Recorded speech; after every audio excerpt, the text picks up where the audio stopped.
नमस्कार। स्वागत है आप सभी का ministry of current affairs by doctor Gaurav Garg.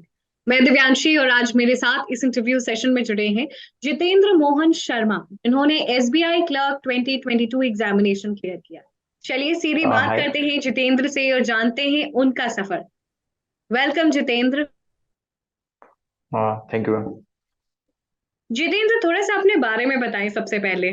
Ma'am, मेरा नाम जितेंद्र मोहन शर्मा है। और मैं अजमेर से अजमेर का अजमेर में रहता हूँ। और मैंने अभी अभी एसबीआई क्लर्क क्लियर किया है। सो जितेंद्र, अजमेर से आप बिलोंग करते हैं and it's a very holy place. थोड़ा सा बताएं कैसे ये जर्नी शुरू हुई, अपने ग्रेजुएशन, अपने बैकग्राउंड के बारे में।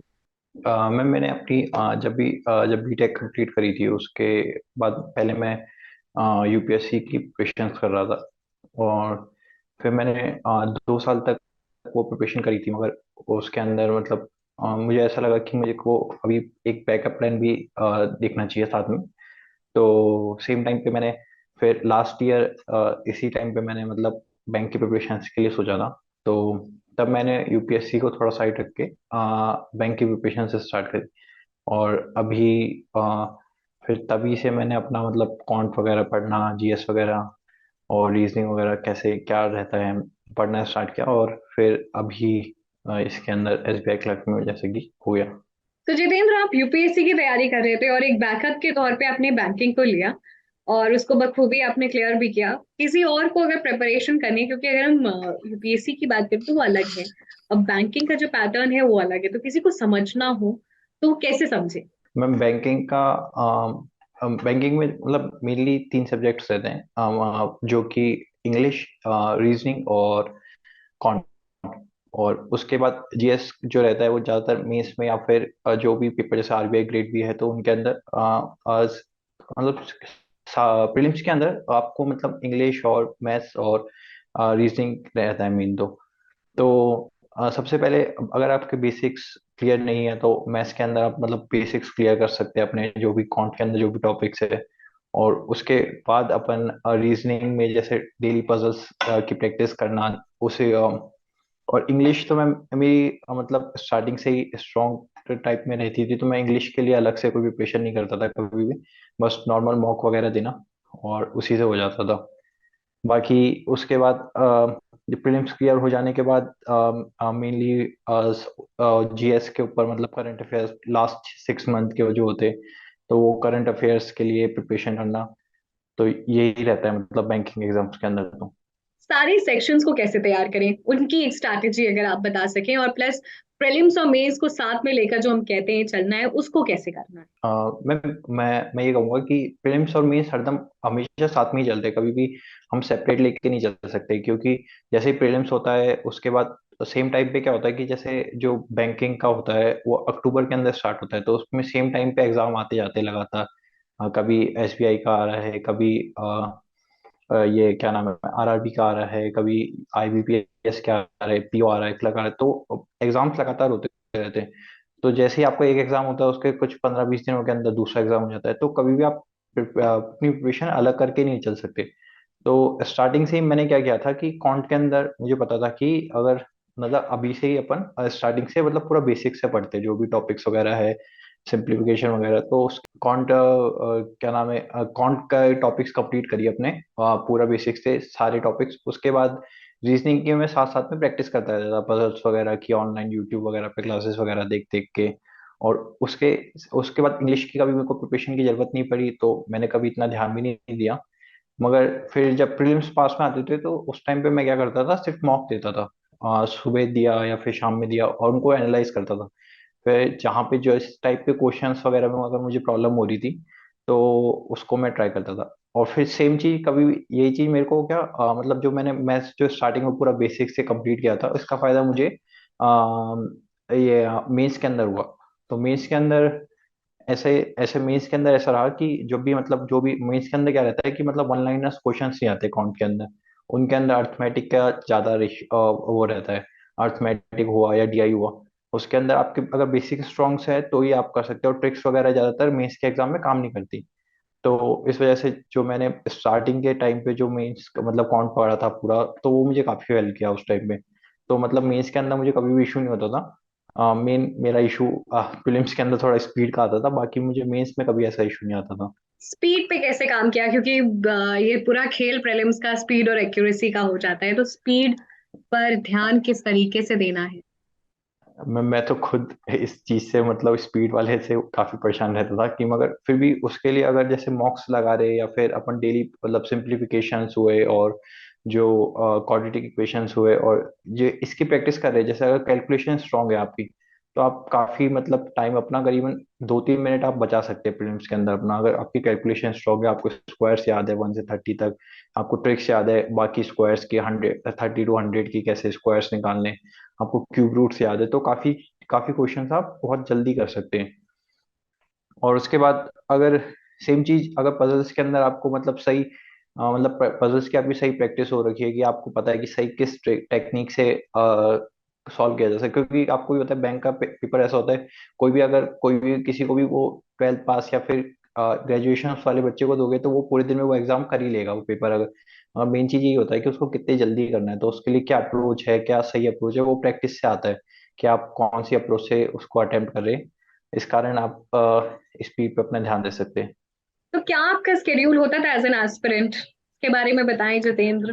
मैम शेड्यूल कभी ऐसे फिक्स नहीं रहा कि शेड्यूल के हिसाब से नहीं करता था मैम, कभी भी आज कभी भी पढ़ाई ऐसे शेड्यूल के हिसाब से नहीं करी, मगर टारगेट के हिसाब से पढ़ाई करी हरदम कि डेली का टारगेट सपना रखता था कि जैसे आज जैसे ये मैथ्स का ये टॉपिक खत्म करना है, ये 2 लेक्चर खत्म करने हैं, तो फिर शेड्यूल का मतलब नहीं है कि मतलब पूरे रात में 2 बज जाए 3 बजे, उससे कोई फर्क नहीं पड़ता, बट टारगेट कंप्लीट होना चाहिए अपना।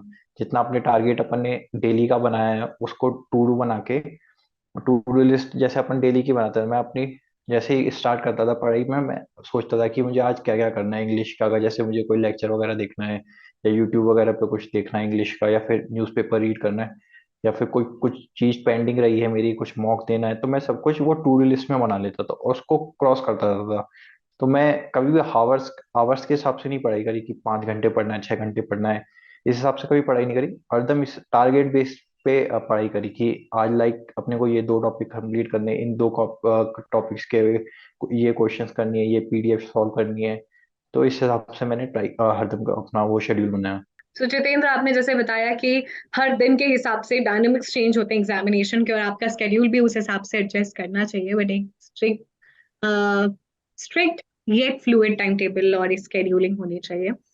हाँ कितने मैम, क्वेश्चंस लगाए? मतलब इसके अंदर क्वेश्चंस तो मैम आपके ऊपर डिपेंड करता है कि मतलब जब आप अगर आप कुछ किसी भी टाइप के अंदर किसी भी चीज की पढ़ाई कर रही है ना, एक टाइम पे आपको लगेगा कि हाँ मैं मतलब खुद से आएगा कि वो कि मैं मोर देन इनफ कर सकती हूँ, वो किसी एक मेरे मतलब अगर मैं कुछ कहूँ कि मैं मेरे को 10 10 क्वेश्चन में हो गया और किसी को 50 क्वेश्चन में भी वो कंफर्ट नहीं आ रहा, तो वो पर्सन टू पर्सन डिपेंड करता है, मगर एक टाइम पे ऐसा होगा कि आपको लगेगा कि हाँ यार कि ये टॉपिक पूरा अपना कंप्लीट हो चुका है, अब इसके अंदर कुछ नहीं बचा है, अब मतलब अब कुछ भी आ जाए एग्जाम के अंदर मैं उसको कर सकती हूँ।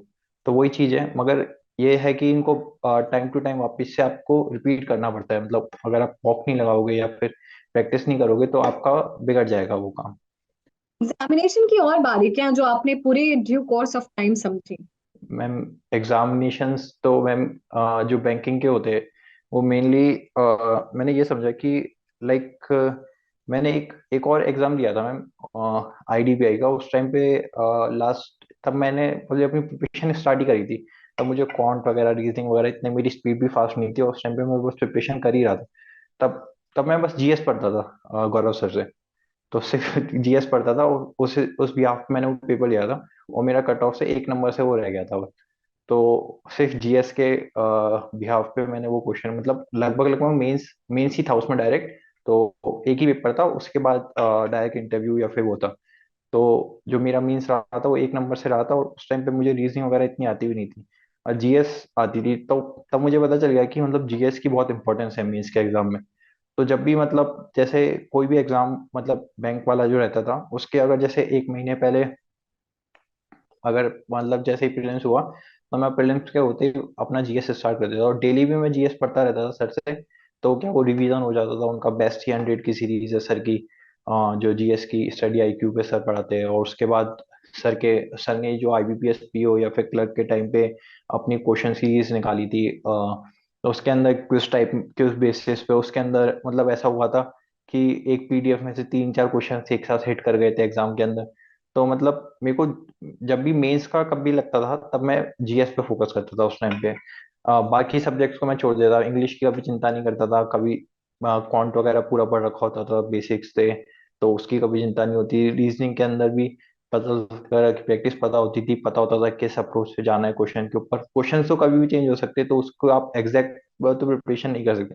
मगर जीएस एक ऐसी चीज है जो एग्जैक्ट की एग्जैक्ट आपने पढ़ रखी है, वो वैसी की वैसी वो आ जाएगी एग्जाम के अंदर। तो मैं मेंस के एग्जाम से पहले जीएस पे फोकस करता था। तो जितेंद्र, किस तरीके से स्टडी आईक्यू एक अहम रोल निभाया आपके इस पूरे जर्नी में? मैम स्टडी आई क्यू तो मैं मतलब गौरव सर से करंट अफेयर्स तो पढ़ा ही पढ़ा, उसके साथ जो सर का स्टैटिक बैंकिंग का कोर्स आया था वो भी लिया था मैंने। और उसका सबसे ज्यादा फायदा मुझे एसबीआई क्लर्क वाले एग्जाम में हुआ, क्योंकि उस एग्जाम के अंदर मतलब करंट अफेयर्स तो बहुत थे ही उसके बाद, मगर जो स्टैटिक जो बैंकिंग के क्वेश्चंस आए थे वो मेरे को काफी हेल्प करे बैंकिंग स्टैटिक वाले कोर्स से। तो सर ने जो मतलब पढ़ाते इन डेप्थ बहुत अच्छा पढ़ाते। मैंने करीबन मैं 2-3 टीचर को पढ़ा, उसके बाद मैंने गौरव सर से भी पढ़ा। मगर एक बार गौरव सर से पढ़ने के बाद मुझे बस ऐसा हो गया, भाई इससे अच्छा कोई नहीं पढ़ा सकता बैंकिंग स्टैटिक। और अभी जो मतलब इस फील्ड के अंदर है, मतलब जीएस के अंदर या फिर बैंकिंग स्टैटिक हुआ या फिर सर का जो इंश्योरेंस वाला है, मतलब सर से अच्छा और कोई नहीं पढ़ा सकता। उसके बाद मेरा आईबीपीएस पीओ वाला भी क्लियर हुआ था, मेंस क्लियर हुआ था। तब सर ने इंटरव्यू बैचेस लॉन्च करे थे, और उसके लिए इंटरव्यू के लिए मैं गुड़गांव आया था। तब भी सर ने गाइड किया इंटरव्यू में क्या कैसे अप्रोच करनी है, या फिर क्या क्या आप अपने आप को बेटर कर सकते हो। तो उसके अंदर भी सर की हेल्प बहुत रही है। तो ऐसे मतलब मेरी पूरी जर्नी के अंदर जीएस और गौरव गर्ग सर का बहुत इंपॉर्टेंट रोल है। जितेंद्र, हम सेशन के एंड में है, कुछ फाइनल टिप्स सजेशन आप सबको देना चाहेंगे? मैम फाइनल टिप्स तो यही होगा कि लाइक खुद पे कॉन्फिडेंस रखना चाहिए। कभी भी मतलब जैसे कोई क्या कर रहा है या फिर कोई दूसरा इंसान क्या कर रहा है उससे कभी भी फर्क नहीं पड़ना चाहिए। और अपने जो खुद को प्रायोरिटी देके खुद के ऊपर कॉन्फिडेंस रखना चाहिए किसी भी चीज के अंदर की, मतलब कोई भी करना है। आप ये मत सोचो कि मतलब कोई दूसरा पर्सन ये कर पाया है नहीं कर पाया, या दूसरे पर्सन ने 1 महीने पहले कर लिया, 1 साल पहले कर लिया।